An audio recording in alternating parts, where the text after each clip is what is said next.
L'audit, vous y pensiez chaque matin en vous rasant? Je me rase le soir. L'audit, j'y pense depuis que je suis en licence et que j'ai eu mes premiers cours d'audit à la faculté. Et depuis, ça m'a pas lâché. Avant de rentrer en audit, pas du tout, non. Faut-il être ordonné pour être auditeur? Non, la preuve. Franchement, il y a de tout. Il y en a qui le sont, qui ne le sont pas. Ce qu'il faut, c'est arriver au résultat final. Ordonné dans sa tête, sinon dans son bureau, pas forcément. Après, faut pas être maniaque, il y a un juste milieu. T'es pas maniaque? Un peu. La non-sectorisation, ça marche comment? Au début, on touche à tout, industrie, services, secteur public, banque et assurance. Et selon vos affinités, vous choisissez.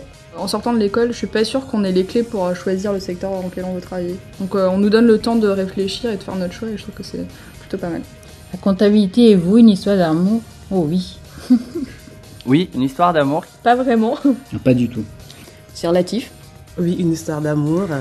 Je t'aime, moi non plus, parfois. L'audit, ça permet de voir concrètement à quoi sert la compta. Donc forcément, ça a beaucoup plus d'intérêt tout de suite. C'était plutôt un coup de foudre quand je suis entré dans l'audit. J'ai dû m'y mettre et ça s'est bien passé. Donc on peut y arriver, tout le monde peut y arriver. Votre métier, c'est plutôt seul ou accompagné? Accompagné, évidemment. Sans hésiter, accompagné, puisque évidemment, on travaille en équipe. Tu pourras peut-être préciser que pour toi, c'est toujours accompagné de filles, non?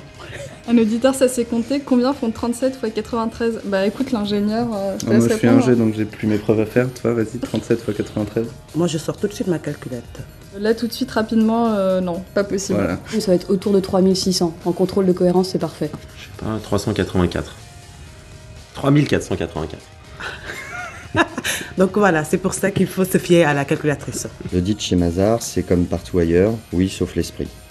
Non, moi je dirais que c'est la gestion de l'humain qui est très différente.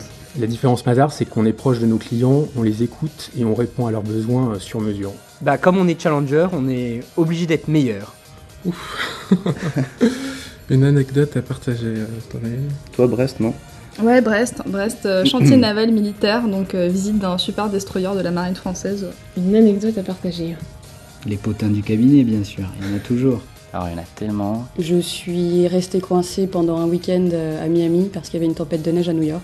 C'était plutôt sympa.